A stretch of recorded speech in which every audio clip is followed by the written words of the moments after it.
ಅಟಲ್ ಬಿಹಾರಿ ವಾಜಪೇಯಿ ಅವರು ಒಬ್ಬ ಅಪರೂಪದ ವ್ಯಕ್ತಿತ್ವ.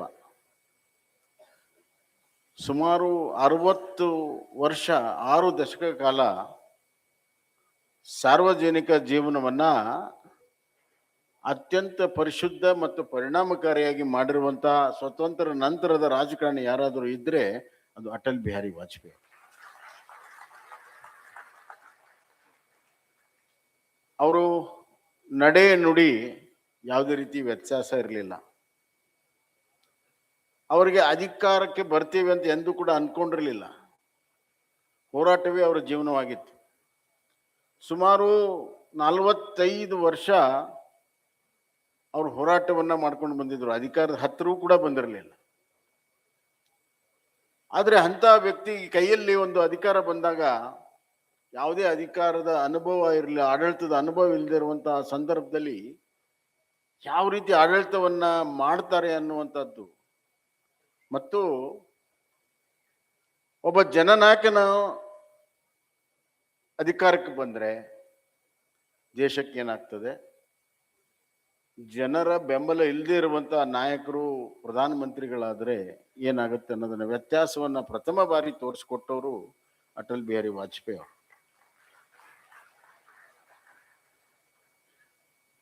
ಅವರು ಗುಡ್ ಗವರ್ನೆನ್ಸ್ ಅನ್ನ ತಮ್ಮದೇ ಆದ ಶೈಲಿಯಲ್ಲಿ ಹೇಳಿದ್ರು. ಮಹಾತ್ಮ ಗಾಂಧೀಜಿಯವರು ರಾಮ ರಾಜ್ಯ ಮತ್ತು ಸ್ವರಾಜ್ಯದ ಕಲ್ಪನೆಯನ್ನ ಕೊಟ್ಟರು. ಅವ್ರು ಅದಕ್ಕೆ ಹೇಳಿದ್ರು, ಈಗ ಸ್ವರಾಜ್ಯದ ಕಲ್ಪನೆ ಆಗಿ ಹೋಗಿದೆ, ಈಗ ಬೇಕಾಗಿರೋದು ಸುರಾಜ್ಯ ಅಂತ. ಸುರಾಜ್ಯ ಅನ್ನುವಂತ ಪದ ಭಾರತ ದೇಶದ ಆಡಳಿತ ವ್ಯವಸ್ಥೆಯಲ್ಲಿ ಪ್ರಥಮ ಬಾರಿ ಬಂದಿರುವಂಥದ್ದು ವಾಜಪೇಯಿ ಅವರಿಂದ. ಅಲ್ಲಿವರೆಗೂ ಸುರಾಜ್ಯದ ಕಲ್ಪನೆ ಇರಲಿಲ್ಲ. ಯಾವ ಒಳ್ಳೆಯ ಕಾರ್ಯದ ಕಲ್ಪನೆ ಇರೋದಿಲ್ವೋ ಅದು ಅನುಷ್ಠಾನಕ್ಕೆ ಬರಕ್ಕೆ ಸಾಧ್ಯವೇ ಇಲ್ಲ. ಫಸ್ಟ್ ಟೈಮ್ ಈ gave a concept of good governance, ಸುರಾಜ್ಯ. ಎರಡನೇದ್ದು ಅವರು ಹೇಳಿರುವಂತದ್ದು, ಲಾಲ್ ಬಹದ್ದೂರ್ ಶಾಸ್ತ್ರಿ ಅವರು ಜೈ ಜವಾನ್ ಜೈ ಕಿಸಾನ್ ಅಂತ ಆ ಸಂದರ್ಭದಲ್ಲಿ ಸ್ವತಂತ್ರ ನಂತರ ನಡೆದಂತ ಘಟನಾವಳಿಯಲ್ಲಿ ಎರಡು ಬಹಳ ಮುಖ್ಯ. ಒಂದು, ಸ್ವತಂತ್ರ ಬಂದ ತಕ್ಷಣನೇ ದೇಶದ ವಿಭಜನೆ, ತದನಂತರ ನಮ್ಮ ಜೊತೆಗೆ ಇದ್ದವರೇ ವಿಭಜನೆ ಆದ ತಕ್ಷಣನೇ ನಮ್ಮ ಮೇಲೆ ಯುದ್ಧವನ್ನ ಸಾರಿರುವಂಥದ್ದು. ಬಹುತೇಕವಾಗಿ ಇಡೀ ವಿಶ್ವದ ಇತಿಹಾಸದಲ್ಲಿಯೇ ದೇಶಗಳ ವಿಭಜನೆ ಆಗಿ 1 ವರ್ಷದಲ್ಲೇ ಯುದ್ಧವನ್ನ ಸಾರಿರುವಂತಹದ್ದು ಎಲ್ಲಿಯೂ ಇಲ್ಲ. ಅಂತ ಒಂದು ಸ್ಥಿತಿಗೆ ನಮ್ಮ ಭಾರತ ಅವತ್ತು ಬಂದಿತ್ತು. ಅವತ್ತಿನ ನಿರ್ಣಯಗಳು ಅದಕ್ಕೆ ಕಾರಣ, ನಾನು ವಿಶ್ಲೇಷಣೆ ಮಾಡಕ್ ಹೋಗೋದಿಲ್ಲ. ಆದ್ರೆ ಲಾಲ್ ಬಹದ್ದೂರ್ ಶಾಸ್ತ್ರಿ ಅವರು ಅದನ್ನ ಯಾವ ರೀತಿ ತಗೊಂಡ್ರು, ಜೈ ಜವಾನ್ ಅನ್ನುವಂಥದ್ದು ವಿಚಾರವನ್ನ, ಅದರ ಜೊತೆಗೆ ಜೈ ಕಿಸಾನ್ ಅಂತ ಹೇಳಿದ್ರು. ಯಾಕಂದ್ರೆ ಆಹಾರದ ಸವಾಲಿತ್ತು. 33 ಕೋಟಿ ಜನಸಂಖ್ಯೆ ಭಾರತಕ್ಕೆ ಆಹಾರವನ್ನ ಕೊಡದಿರುವಂತಹ ಪರಿಸ್ಥಿತಿ ಇಡೀ ದೇಶದಲ್ಲಿತ್ತು. ವಿದೇಶದಿಂದ ಆಮದು ಮಾಡ್ಕೊಳ್ತಾ ಇದ್ವಿ. ಅದಕ್ಕೆ ಇಬ್ಬರದು ಬಹಳ ಅವಶ್ಯಕತೆ ಇದೆ ಅಂತ ಹೇಳಿ ಜೈ ಜವಾನ್ ಜೈ ಕಿಸಾನ್ ಹೇಳಿದ್ರು. ಅದಾದ ಮೇಲೆ ಜೈ ಜವಾನ್ ಜೈ ಕಿಸಾನ್ ಅಷ್ಟೇ ಉಳಿದು ಬಿಟ್ಟಿತ್ತು ಈ ದೇಶದಲ್ಲಿ. ಇವತ್ತಿನ ಆಧುನಿಕ ಜಗತ್ತಿನಲ್ಲಿ ಭಾರತವೂ ಕೂಡ ಮುಂಚೂಣಿಯಲ್ಲಿ ಇರಬೇಕು, ಯಾವ ಕಾರಣಕ್ಕೂ ಹಿಂದೆ ಉಳಿಬಾರ್ದು, ಮುಂಚೂಣಿಯಲ್ಲಿ ಇರಬೇಕು ಅನ್ನೋ ಕಾರಣದಿಂದ ವಾಜಪೇಯಿ ಅವರು ಜೈ ಜವಾನ್ ಜೈ ಕಿಸಾನ್ ಜೈ ವಿಜ್ಞಾನ್ ಅನ್ನುವಂಥದ್ದಂತ. ಬಹುತೇಕವಾಗಿ ಇವತ್ತಿನ ಚರ್ಚೆ ಜೈ ವಿಜ್ಞಾನ ಮತ್ತು ಸುರಾಜ್ಯದ ಸುತ್ತಲೂ ಇದೆ ಅಂತ ನಾನು ಭಾವಿಸ್ತೇನೆ. ಅದಕ್ಕಾಗಿ 101ನೇ ಅವರ ಜನ್ಮ ದಿನೋತ್ಸವದಂದು ಈ ಕಾರ್ಯಕ್ರಮ ಮಾಡಿರುವಂತಹದ್ದು ಗುಡ್ ಗವರ್ನೆನ್ಸ್ ಮತ್ತು ಅದಕ್ಕೆ ಕಾರಣೀಭೂತರಿಗೆ ಗುರುತಿಸಿ ಪ್ರಶಸ್ತಿ ಕೊಟ್ಟಿರುವಂತಹದ್ದು ಅತ್ಯಂತ ಸ್ತುತ್ಯ ಕಾರ್ಯ ನಮ್ಮ ಡಾಕ್ಟರ್ ಅಶ್ವಥ್ ನಾರಾಯಣ ಅವರು ಮಾಡಿದ್ದಾರೆ ಅಂತ ಹೇಳಕ್ಕೆ ಇಚ್ಛೆ ಪಡ್ತೀನಿ. ಅಶ್ವಥ್ ನಾರಾಯಣ ಅವರು ಬಹಳ ವಿಭಿನ್ನವಾಗಿರುವಂತ ಒಬ್ಬ ರಾಜಕೀಯ ನಾಯಕ. Is a man with a difference. ಎಲ್ಲರೂ ಮಾಡೋದನ್ನ ಅವ್ರು ಮಾಡೋದಿಲ್ಲ, ಆದ್ರೆ ಅವ್ರು ಮಾಡಿದ ಮೇಲೆ ಎಲ್ಲರೂ ಅದನ್ನ ಮಾಡಬೇಕು ಅಂತ ಮನಸ್ಸು ಮಾಡ್ತಾರೆ. ಅವ್ರ ವಿಚಾರಗಳು ಹಂಗಿರ್ತವೆ. ಒಮ್ಮೊಮ್ಮೆ ಅವ್ರ ವಿಚಾರಗಳು ಭಯ ಹುಟ್ಟಿಸ್ತದೆ ನಮ್ಗೆ. ನಮ್ಮ ಉತ್ತರ ಕರ್ನಾಟಕದಲ್ಲಿ ಅನಾಹುತ ಅಂತಾರೆ ಅದಕ್ಕೆ. ಅಂತ ಕ್ರಾಂತಿಕಾರಿ ವಿಚಾರಗಳು ಅವ್ರದ್ದು. ಆದರೆ ದೇಶ ಪ್ರೇಮ, ರಾಜ್ಯದ ಜನತೆ ಮೇಲೆ ಪ್ರೇಮ ಅಪಾರವಾಗಿರುವಂಥದ್ದು. ಬಹುತೇಕವಾಗಿ ಒಂದು ದೂರದೃಷ್ಟಿಯ ವಿಷನ್ ಅನ್ನ ಇತ್ತೀಚಿನ ದಿನಗಳಲ್ಲಿ ಯಾವ್ದಾದರೂ ಶಿಕ್ಷಣ ಸಚಿವರು ಕೊಟ್ಟಿದ್ರೆ ಅದು ಡಾಕ್ಟರ್ ಅಶ್ವಥ್ ನಾರಾಯಣ ಅವರು ಅಂತ ಹೇಳಕ್ ಇಷ್ಟಪಡ್ತೀನಿ. ಇತ್ತೀಚಿನ ದಿನಗಳಲ್ಲಿ ವಿಜ್ಞಾನ ಮತ್ತು ಸಂಶೋಧನೆಯಲ್ಲಿ ಒಂದು ವಿಧಾನ ಬಂದಿದೆ, ಡಿಸ್ಟ್ರಕ್ಟಿವ್ ಅಂತ.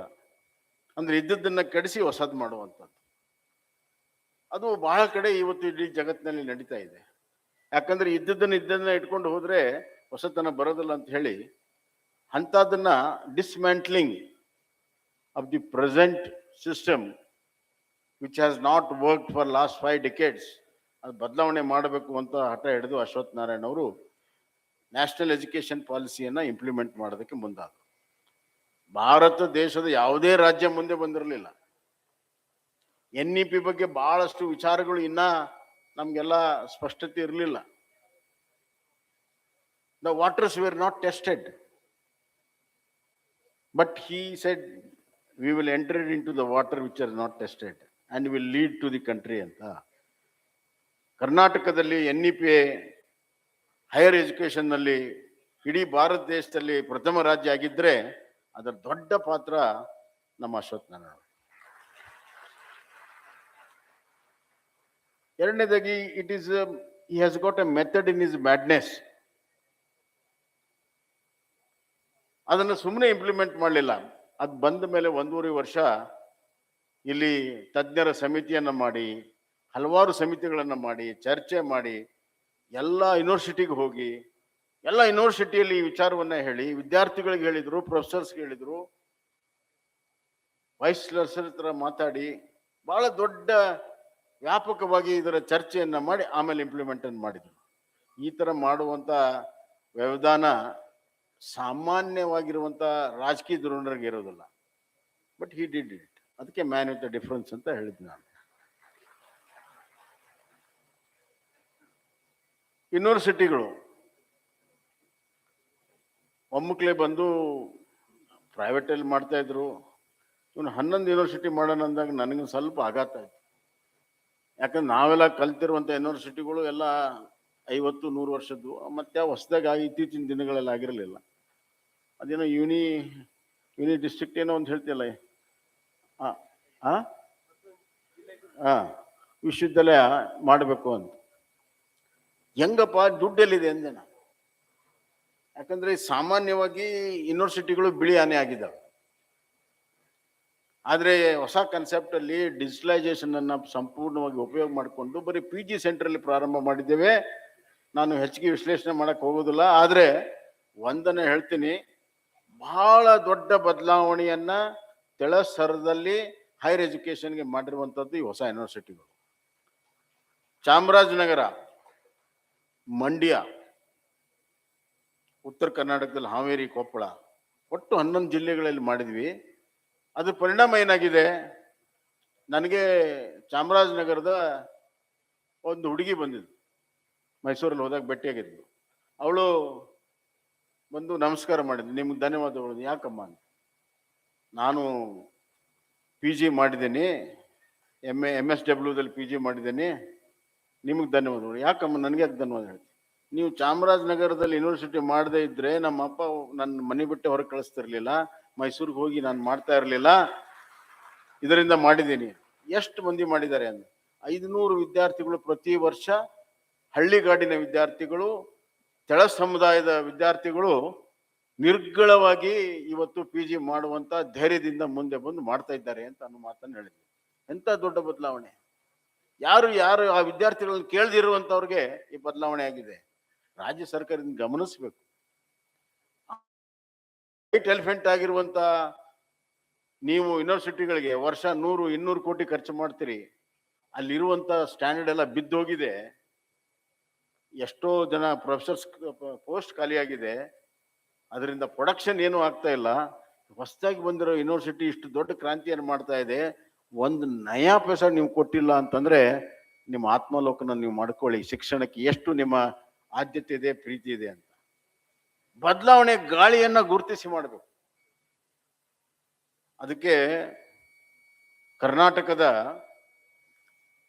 ಇತಿಹಾಸದಲ್ಲಿ 11ನೇ ಶತಮಾನದಲ್ಲಿ ಕಲ್ಯಾಣ ಚಾಲುಕ್ಯರ 6ನೇ ವಿಕ್ರಮಾದಿತ್ಯ ಒಬ್ಬ ಬಹಳ ಉತ್ತಮವಾದಂಥ ಆಡಳಿತಗಾರ, ಗುಡ್ ಗವರ್ನೆನ್ಸ್.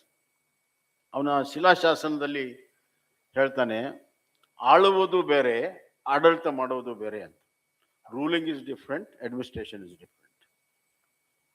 ಆಳುವರು ದೂರದೃಷ್ಟಿ ಇಟ್ಟುಕೊಂಡು ಜನರ ಜೀವನವನ್ನ ಗಮನದಲ್ಲಿಟ್ಟುಕೊಂಡು ಮುಂದಿನ ಜನಾಂಗಕ್ಕೆ ಏನಾಗ್ಬೇಕನ್ನುವಂಥ ಚಿಂತನೆಯನ್ನು ಮಾಡುವಂಥದ್ದು ಆಳುವುದು.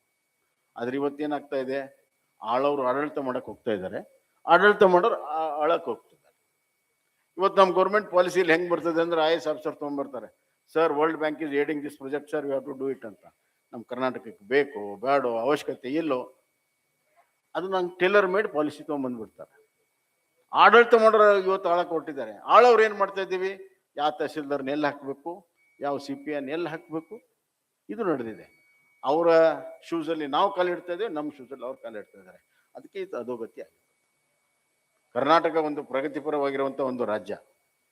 ಇವತ್ತು ಯಾವ ಮಟ್ಟಕ್ಕೆ ಇವತ್ತು ನಾವು ಬೆಳಿಬೇಕು, ಕಟ್ಟೋದಕ್ಕೆ ಭಾಳ ಕಷ್ಟ, ಆದ್ರೆ ಅದನ್ನ ಕೆಡಿಸೋದಕ್ಕೆ ಭಾಳ ಸಮಯವಿಲ್ಲ ಅನ್ನೋದನ್ನ ನಾವು ಇತ್ತೀಚಿನ ದಿನಗಳ ಆಡಳಿತವನ್ನು ನೋಡ್ತೇವೆ. ಒಂದು 2 ವರ್ಷ ಕೊಟ್ಬಿಟ್ರೆ ಸಾಕು, ಕಟ್ಟಿದ್ದನ್ನೆಲ್ಲ ಸಂಪೂರ್ಣವಾಗಿ ನೆಲ ಸಮ ಮಾಡೋದಕ್ಕೆ 2 ವರ್ಷ ಸಾಕು ಅಂತ ನಮ್ಮ ಇತ್ತೀಚಿನ ಅನುಭವಗಳು ನಮ್ಗೆ ಹೇಳ್ತಾ ಇದ್ದಾರೆ. ಇವತ್ತು ಶಿಕ್ಷಣದ ಬಗ್ಗೆ ಮಾತನಾಡಬೇಕಾದ್ರೆ, ಒಂದು ಕಾಲ ಇತ್ತು, ಯಾರ ಹತ್ರ ಭೂಮಿ ಇದೆ ಅವ್ರ ಜಗತ್ತನ್ನು ಆಳ್ತಾ ಇದ್ರು. ಅದಕ್ಕೆ ಅಲೆಕ್ಸಾಂಡರ್ ಎಲ್ಲ ಜಗತ್ತನ್ನ ಎಲ್ಲ ದೇಶಗಳಲ್ಲಿ ಯುದ್ಧ ಮಾಡಿದ್ರು. ಅದು ಕಾಲ ಹೋಯ್ತು. ನಂತರ 16ನೇ 17ನೇ ಶತಮಾನದಲ್ಲಿ ಇನ್ನ ನಮ್ಗೆಲ್ಲ ಸ್ಪಷ್ಟತೆ ಇರಲಿಲ್ಲ. The waters were not tested, but he said we will enter into the water which are not tested and will lead to the country ಅಂತ. ಕರ್ನಾಟಕದಲ್ಲಿ NEP ಹೈಯರ್ ಎಜುಕೇಶನ್ ನಲ್ಲಿ ಇಡೀ ಭಾರತ ದೇಶದಲ್ಲಿ ಪ್ರಥಮ ರಾಜ್ಯ ಆಗಿದ್ರೆ ಅದರ ದೊಡ್ಡ ಪಾತ್ರ ನಮ್ಮ ಅಶ್ವಥ್ ನಾರಾಯಣ. ಎರಡನೇದಾಗಿ, it is he has got a method in his madness. ಅದನ್ನು ಸುಮ್ಮನೆ ಇಂಪ್ಲಿಮೆಂಟ್ ಮಾಡಲಿಲ್ಲ. ಅದು ಬಂದ ಮೇಲೆ 1.5 ವರ್ಷ ಇಲ್ಲಿ ತಜ್ಞರ ಸಮಿತಿಯನ್ನ ಮಾಡಿ, ಹಲವಾರು ಸಮಿತಿಗಳನ್ನ ಮಾಡಿ, ಚರ್ಚೆ ಮಾಡಿ, ಎಲ್ಲ ಯೂನಿವರ್ಸಿಟಿಗೆ ಹೋಗಿ, ಎಲ್ಲ ಯೂನಿವರ್ಸಿಟಿಯಲ್ಲಿ ಈ ವಿಚಾರವನ್ನ ಹೇಳಿ, ವಿದ್ಯಾರ್ಥಿಗಳಿಗೆ ಹೇಳಿದ್ರು, ಪ್ರೊಫೆಸರ್ಸ್ಗೆ ಹೇಳಿದ್ರು, ವೈಸ್ ಚಾನ್ಸಲರ್ ಹತ್ರ ಮಾತಾಡಿ, ಬಹಳ ದೊಡ್ಡ ವ್ಯಾಪಕವಾಗಿ ಇದರ ಚರ್ಚೆಯನ್ನ ಮಾಡಿ ಆಮೇಲೆ ಇಂಪ್ಲಿಮೆಂಟ್ ಮಾಡಿದ್ರು. ಈ ತರ ಮಾಡುವಂತ ವ್ಯವಧಾನ ಸಾಮಾನ್ಯವಾಗಿರುವಂತ ರಾಜಕೀಯ ಧೋರಣರಿಗೆ ಇರೋದಿಲ್ಲ. But he did it. ಅದಕ್ಕೆ ಮ್ಯಾನ್ ವಿತ್ ದ ಡಿಫರೆನ್ಸ್ ಅಂತ ಹೇಳಿದ್ ನಾನು. ಯೂನಿವರ್ಸಿಟಿಗಳು ಒಮ್ಮಕ್ಲೆ ಬಂದು ಪ್ರೈವೇಟಲ್ಲಿ ಮಾಡ್ತಾ ಇದ್ರು. ಇವನು 11 ಯೂನಿವರ್ಸಿಟಿ ಮಾಡೋಣ ಅಂದಾಗ ನನಗೆ ಸ್ವಲ್ಪ ಆಘಾತ ಆಯ್ತು. ಯಾಕಂದ್ರೆ ನಾವೆಲ್ಲ ಕಲ್ತಿರುವಂಥ ಯೂನಿವರ್ಸಿಟಿಗಳು ಎಲ್ಲ 50-100 ವರ್ಷದ್ದು, ಮತ್ತೆ ಹೊಸದಾಗಿ ಇತ್ತೀಚಿನ ದಿನಗಳಲ್ಲಿ ಆಗಿರಲಿಲ್ಲ. ಅದೇನೋ ಯೂನಿ ಡಿಸ್ಟ್ರಿಕ್ಟ್ ಏನೋ ಅಂತ ಹೇಳ್ತಿಲ್ಲ, ವಿಶ್ವವಿದ್ಯಾಲಯ ಮಾಡಬೇಕು ಅಂತ. ಹೆಂಗಪ್ಪ, ದುಡ್ಡೆಲ್ಲಿದೆ ಅಂದೆ ನಾನು. ಯಾಕಂದ್ರೆ ಸಾಮಾನ್ಯವಾಗಿ ಯೂನಿವರ್ಸಿಟಿಗಳು ಬಿಳಿ ಆನೆ ಆಗಿದ್ದಾವೆ. ಆದರೆ ಹೊಸ ಕಾನ್ಸೆಪ್ಟ್ ಅಲ್ಲಿ ಡಿಜಿಟಲೈಸೇಷನ್ ಅನ್ನ ಸಂಪೂರ್ಣವಾಗಿ ಉಪಯೋಗ ಮಾಡಿಕೊಂಡು ಬರೀ PG ಸೆಂಟರಲ್ಲಿ ಪ್ರಾರಂಭ ಮಾಡಿದ್ದೇವೆ. ನಾನು ಹೆಚ್ಚಿಗೆ ವಿಶ್ಲೇಷಣೆ ಮಾಡಕ್ ಹೋಗೋದಿಲ್ಲ. ಆದ್ರೆ ಒಂದನ್ನ ಹೇಳ್ತೀನಿ, ಬಹಳ ದೊಡ್ಡ ಬದಲಾವಣೆಯನ್ನ ತೆಳಸರದಲ್ಲಿ ಹೈಯರ್ ಎಜುಕೇಶನ್ಗೆ ಮಾಡಿರುವಂಥದ್ದು ಈ ಹೊಸ ಯೂನಿವರ್ಸಿಟಿಗಳು. ಚಾಮರಾಜನಗರ, ಮಂಡ್ಯ, ಉತ್ತರ ಕರ್ನಾಟಕದಲ್ಲಿ ಹಾವೇರಿ, ಕೊಪ್ಪಳ, ಒಟ್ಟು 11 ಜಿಲ್ಲೆಗಳಲ್ಲಿ ಮಾಡಿದ್ವಿ. ಅದ್ರ ಪರಿಣಾಮ ಏನಾಗಿದೆ, ನನಗೆ ಚಾಮರಾಜನಗರದ ಒಂದು ಹುಡುಗಿ ಬಂದಿದ್ದು, ಮೈಸೂರಲ್ಲಿ ಹೋದಾಗ ಭೇಟಿಯಾಗಿದ್ದು. ಅವಳು ಬಂದು ನಮಸ್ಕಾರ ಮಾಡಿದ್ಲು, ನಿಮ್ಗೆ ಧನ್ಯವಾದಗಳು. ಯಾಕಮ್ಮ ಅಂತ. ನಾನು PG ಮಾಡಿದ್ದೀನಿ, MSWದಲ್ಲಿ PG ಮಾಡಿದ್ದೀನಿ, ನಿಮಗೆ ಧನ್ಯವಾದಗಳು. ಯಾಕಮ್ಮ ನನಗೆ ಯಾಕೆ ಧನ್ಯವಾದ ಹೇಳ್ತೀನಿ? ನೀವು ಚಾಮರಾಜನಗರದಲ್ಲಿ ಯೂನಿವರ್ಸಿಟಿ ಮಾಡದೇ ಇದ್ರೆ ನಮ್ಮ ಅಪ್ಪ ನನ್ನ ಮನೆ ಬಿಟ್ಟು ಹೊರಗೆ ಕಳಿಸ್ತಿರ್ಲಿಲ್ಲ, ಮೈಸೂರಿಗೆ ಹೋಗಿ ನಾನು ಮಾಡ್ತಾ ಇರಲಿಲ್ಲ. ಇದರಿಂದ ಮಾಡಿದ್ದೀನಿ. ಎಷ್ಟು ಮಂದಿ ಮಾಡಿದ್ದಾರೆ ಅಂದ್ರೆ 500 ವಿದ್ಯಾರ್ಥಿಗಳು ಪ್ರತಿ ವರ್ಷ, ಹಳ್ಳಿಗಾಡಿನ ವಿದ್ಯಾರ್ಥಿಗಳು, ತೆಳ ಸಮುದಾಯದ ವಿದ್ಯಾರ್ಥಿಗಳು ನಿರ್ಗಳವಾಗಿ ಇವತ್ತು PG ಮಾಡುವಂತ ಧೈರ್ಯದಿಂದ ಮುಂದೆ ಬಂದು ಮಾಡ್ತಾ ಇದ್ದಾರೆ ಅಂತ ಅನ್ನೋ ಮಾತನ್ನು ಹೇಳಿದ್ವಿ. ಎಂತ ದೊಡ್ಡ ಬದಲಾವಣೆ! ಯಾರು ಆ ವಿದ್ಯಾರ್ಥಿಗಳನ್ನು ಕೇಳದಿರುವಂತವ್ರಿಗೆ ಈ ಬದಲಾವಣೆ ಆಗಿದೆ. ರಾಜ್ಯ ಸರ್ಕಾರದಿಂದ ಗಮನಿಸಬೇಕು. ವೈಟ್ ಎಲಿಫೆಂಟ್ ಆಗಿರುವಂತ ನೀವು ಯೂನಿವರ್ಸಿಟಿಗಳಿಗೆ ವರ್ಷ 100-200 ಕೋಟಿ ಖರ್ಚು ಮಾಡ್ತೀರಿ. ಅಲ್ಲಿರುವಂತ ಸ್ಟ್ಯಾಂಡರ್ಡ್ ಎಲ್ಲ ಬಿದ್ದೋಗಿದೆ. ಎಷ್ಟೋ ಜನ ಪ್ರೊಫೆಸರ್ಸ್ ಪೋಸ್ಟ್ ಖಾಲಿಯಾಗಿದೆ. ಅದರಿಂದ ಪ್ರೊಡಕ್ಷನ್ ಏನೂ ಆಗ್ತಾ ಇಲ್ಲ. ಹೊಸದಾಗಿ ಬಂದಿರೋ ಯೂನಿವರ್ಸಿಟಿ ಇಷ್ಟು ದೊಡ್ಡ ಕ್ರಾಂತಿಯನ್ನು ಮಾಡ್ತಾ ಇದೆ. ಒಂದು ನಯಾ ಪೈಸಾ ನೀವು ಕೊಟ್ಟಿಲ್ಲ ಅಂತಂದ್ರೆ ನಿಮ್ಮ ಆತ್ಮಲೋಕನ ನೀವು ಮಾಡ್ಕೊಳ್ಳಿ. ಶಿಕ್ಷಣಕ್ಕೆ ಎಷ್ಟು ನಿಮ್ಮ ಆದ್ಯತೆ ಇದೆ, ಪ್ರೀತಿ ಇದೆ ಅಂತ. ಬದಲಾವಣೆ ಗಾಳಿಯನ್ನ ಗುರುತಿಸಿ ಮಾಡಬೇಕು. ಅದಕ್ಕೆ ಕರ್ನಾಟಕದ ಇತಿಹಾಸದಲ್ಲಿ 11ನೇ ಶತಮಾನದಲ್ಲಿ ಕಲ್ಯಾಣ ಚಾಲುಕ್ಯರ 6ನೇ ವಿಕ್ರಮಾದಿತ್ಯ ಒಬ್ಬ ಬಹಳ ಉತ್ತಮವಾದಂಥ ಆಡಳಿತಗಾರ, ಗುಡ್ ಗವರ್ನೆನ್ಸ್.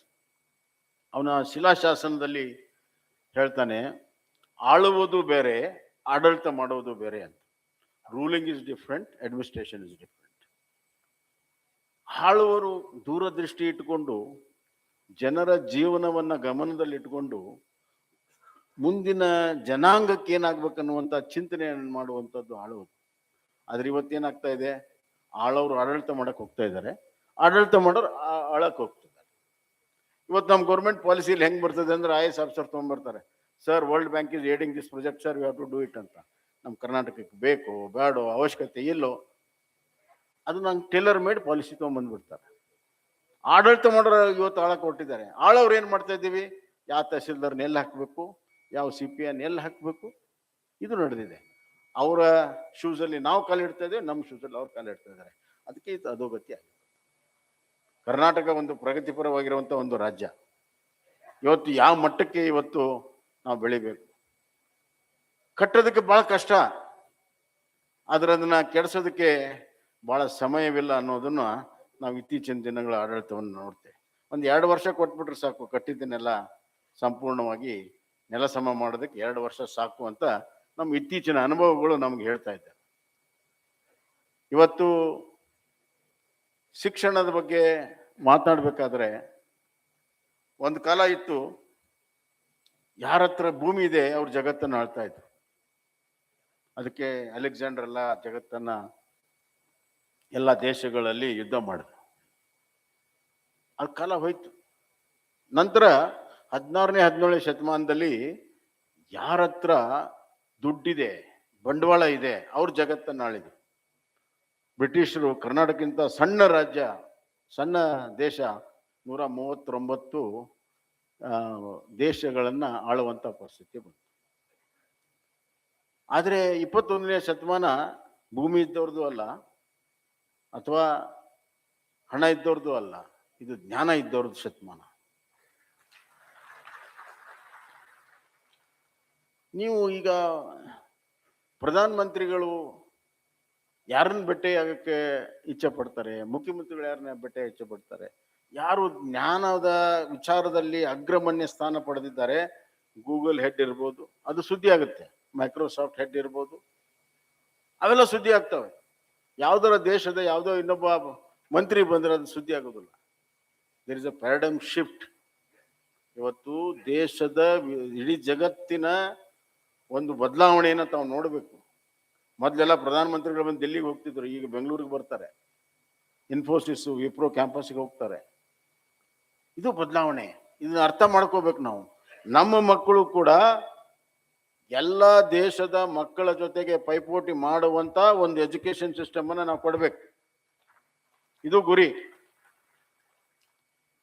ನಾಲೆಜ್ಗೆ ಯಾವುದೇ ರೀತಿಯ ಅಡೆತಡೆಗಳಿರಬಾರ್ದು. ಇವತ್ತು NEPಯಲ್ಲಿ ನಾವು ಆರ್ಟ್ಸ್ ಕಲಿತಾ ಸೈನ್ಸ್ ಕಲಿಬೋದು, ಸೈನ್ಸ್ ಕಲಿತಾ ಕಾಮರ್ಸ್ ಕಲಿಬೋದು. ಬಹಳ ಮುಕ್ತವಾಗಿರುವಂತದ್ದಿದೆ. ನಮ್ಮ ಮಕ್ಕಳೆಲ್ಲ ಕೆಪಬಿಲಿಟಿ ಇದೆ, ನಾವು ಯೂನಿಲ್ಯಾಟ್ರಲ್ ಒಂದೇ ಪೈಪ್ನಲ್ಲಿ ನೀವು ಹೋಗಿ ಅಂತ, ಆರ್ಟ್ಸ್ ಕಲ್ತ್ರೆ ಆರ್ಟ್ಸೇ ಕಲಿಬೇಕು, ಮುಂದೇನು ಮಾಡಂಗಿಲ್ಲ. ಈ ಮನಸ್ಥಿತಿಯನ್ನ ಮೈಂಡ್ಸೆಟ್ ಅನ್ನ ಬದಲಾವಣೆ ಮಾಡಬೇಕು. ಆದರೆ ದುರ್ದೈವ NEP ಇವತ್ತು ಮುಂದುವರೆದಿದ್ರೆ ನಮ್ಮ ಕರ್ನಾಟಕದ ಮಕ್ಕಳಿಗೆ ಎಷ್ಟು ದೊಡ್ಡ ಅನುಕೂಲ ಆಗ್ತಿತ್ತು. ಅಂತಾರಾಷ್ಟ್ರೀಯ ಮಟ್ಟದ ಎಜುಕೇಶನ್ ಅನ್ನ ನಾವು ಇಲ್ಲೇ ಕೊಡ್ಬೋದಾಗಿತ್ತು. ಆದರೆ ಅದು ಮುಂದುವರಿಲಿಲ್ಲ. ಹೋಗ್ಲಿ, ಅದಕ್ಕೆ ಅಲ್ಟರ್ನೇಟ್ ಬಂದಿದ್ದಾದ್ರೂ ಸರಿ ಇದ್ರೆ ಅದು ಮಾತು ಬೇರೆ. ಇವತ್ತುವರೆಗೂ ಅದಕ್ಕೆ ಆಲ್ಟರ್ನೇಟಿವ್ ಮಾಡಿಲ್ಲ. ಅದನ್ನು ಕೂಡ ರಿಜೆಕ್ಟ್ ಮಾಡಿದ್ದಾರೆ. ಡೋಲಾಯಮಯ ಸ್ಥಿತಿ ಇವತ್ತು ಕರ್ನಾಟಕದಲ್ಲಿ ಹೈಯರ್ ಎಜುಕೇಶನ್ ಇದೆ. ಬಂಧುಗಳೇ, ಒಂದು ಮಾತನ್ನು ಹೇಳಕ್ಕೆ ಇಚ್ಛೆ ಪಡ್ತೇನೆ. ಕರ್ನಾಟಕದ ಭವಿಷ್ಯವನ್ನ, ಮಕ್ಕಳ ಭವಿಷ್ಯವನ್ನ ನಾವು ಬರಿಬೇಕಾದ್ರೆ ನಾವು NEP ಏನಿದೆ ಸಂಶೋಧನೆ, 5 ವರ್ಷ ಸಂಶೋಧನೆಯನ್ನ ಮಾಡಿ ಎಲ್ಲ ರಾಜ್ಯಗಳನ್ನು ಮಾಡಿ ನೋಡಿ. 2015-16ರಲ್ಲಿ NEP ಕಮಿಟಿ ಬಂದಾಗ ರಾಜ್ಯ ಸರ್ಕಾರ ಒಪ್ಪಿಗೆ ಕೊಟ್ಟಿದೆ. ಅವತ್ತು ಒಪ್ಪಿಗೆ ಕೊಡ್ತು, ಇವತ್ತು ರಿಜೆಕ್ಟ್ ಮಾಡ್ತಾರೆ.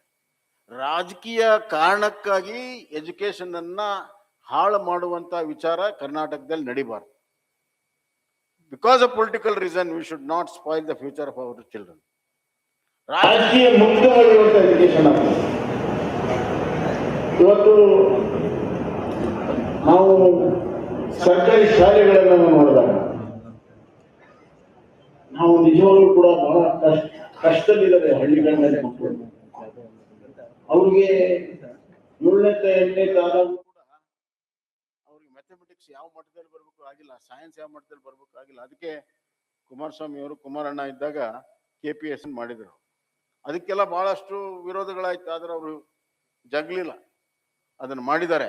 ಇವತ್ತೇನಾಗ್ತಾ ಇದೆ, ಸರ್ಕಾರ ನಾವು ಇನ್ನ 500 ಮಾಡ್ತೀವಿ, 700 ಮಾಡ್ತೀವಿ ಅಂತ. ಒಳ್ಳೇದು. ನಮ್ಮ ಮಕ್ಕಳಿಗೆ ಎಲ್ಲ ರೀತಿಯ ಅವಕಾಶಗಳನ್ನ ಕೊಡಬೇಕು. ನಮ್ಮ ಮಕ್ಕಳ ಒಂದು ಶಿಕ್ಷಣದ ಒಂದು ಶಕ್ತಿ ಯಾರಿಗೂ ಏನು ಕಮ್ಮಿ ಇಲ್ಲ. ಅಂತಾರಾಷ್ಟ್ರೀಯ ಮಟ್ಟದ ಮಕ್ಕಳ ಜೊತೆಗೆ ಅವ್ರು ಪೈಪೋಟಿ ಮಾಡುವಂತ ಎಲ್ಲ ವಿದ್ಯೆ, ಬುದ್ಧಿ ಎಲ್ಲವೂ ಕೂಡ ಇದೆ. ಅವಕಾಶಗಳನ್ನ ಮಾಡಿಕೊಡ್ಬೇಕು. ನೋಡಿ, 30,000 ಶಾಲಾ ಕೊಠಡಿಗಳ ಕೊರತೆ ಇತ್ತು. ಅದಕ್ಕೆ ನಾವು 3 ವರ್ಷದಲ್ಲಿ ತುಂಬಬೇಕು ಅಂತ ಪ್ರತಿ ವರ್ಷ 10,000 ಶಾಲಾ ಕೊಠಡಿಗೆ ಅನುಮತಿಯನ್ನ ಕೊಟ್ಟು ದುಡ್ಡನ್ನ ಕೊಟ್ಟೆ. ಈಗ 3 ವರ್ಷದಲ್ಲಿ ಅದು 10,000 ಕೊಠಡಿ ಆಗಿದೆ. ಮುಂದಿನ 10,000 ಕೊಡುವಂಥದ್ದು ನಿಂತು ಹೋಯ್ತು. ಯಾವಾಗ ನಾವು ಸುಧಾರಣೆ ಆಗೋದು? ಪ್ರಾಥಮಿಕ education, foundation education, the foundation education should be very very strong. Logical thinking ಅನ್ನ, ತರ್ಕಬದ್ಧವಾದ ಚಿಂತನೆಯನ್ನ ಮಾಡುವಂತ ಒಂದು ಎಜುಕೇಶನ್ ಬರಬೇಕು. ನಾವು ಬೈ ಹಾರ್ಟ್ ಮಾಡುವಂಥದ್ದು, ಗಿಳಿಪಾಠ ಮಾಡುವಂತ ಎಜುಕೇಶನ್ ಅನ್ನ ನಾವು ತಿಲಾಂಜಲಿ ಮಾಡಬೇಕು. ಇವತ್ತಿನ ಆಧುನಿಕ ಇಂಟರ್ನೆಟ್ ಕಾಲದಲ್ಲಿ ಎಲ್ಲ ತರದ ನಾಲೆಜ್ ಇದೆ. ಅದು ನಮ್ಮ ಮಕ್ಕಳಿಗೆ ಒಳ್ಳೆ ರೀತಿಯಲ್ಲಿ ತಿಳಿಸುವಂತ ಕೆಲಸ ಆಗಬೇಕು.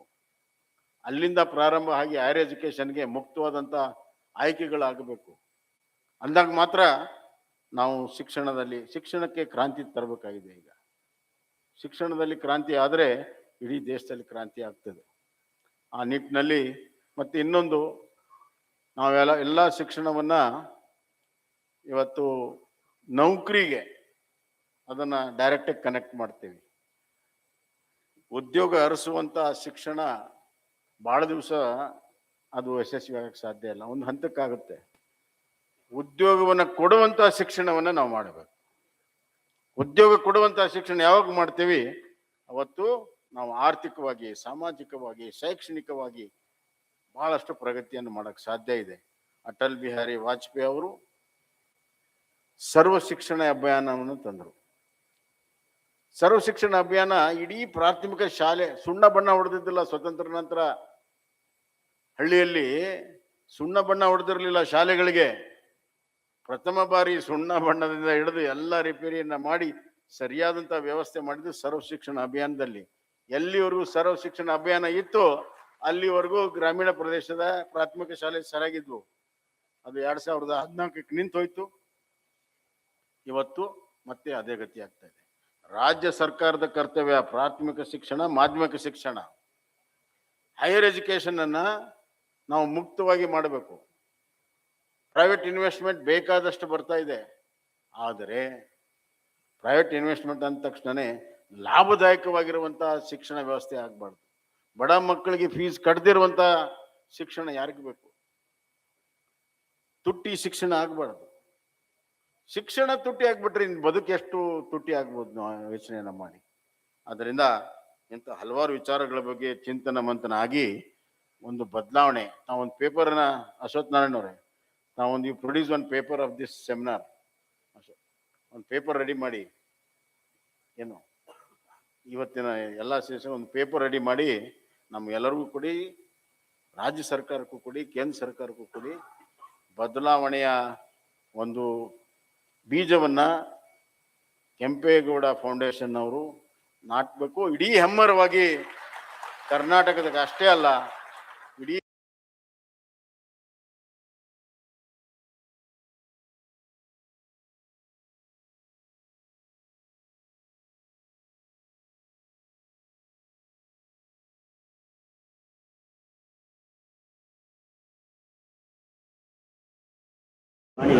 ಕೆಂಪೇಗೌಡರ ಇತಿಹಾಸ ಅದೇ ರೀತಿ ವಿಜಯನಗರ ಸಾಮ್ರಾಜ್ಯ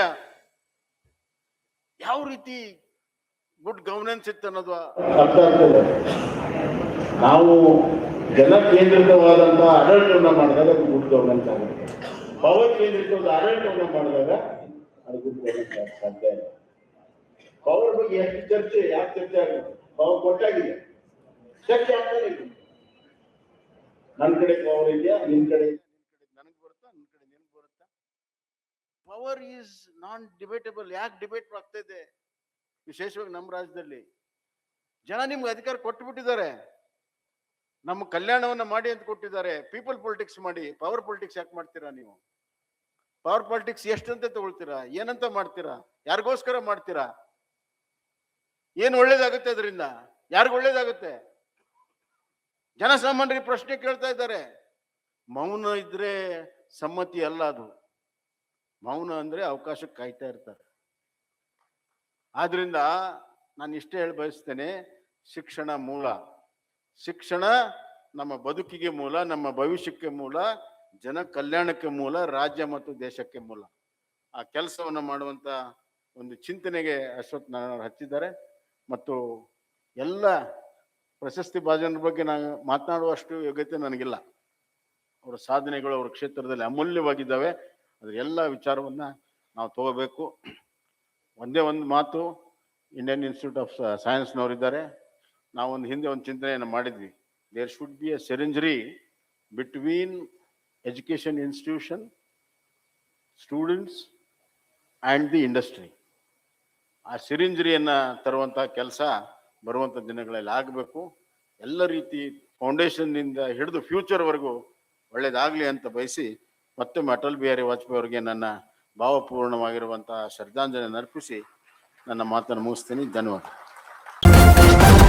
ನ್ಯೂಸ್ ಫಸ್ಟ್, ನಿರ್ಭೀತಿಯಿಂದ ನಿಮ್ಮ ಪರವಾಗಿ.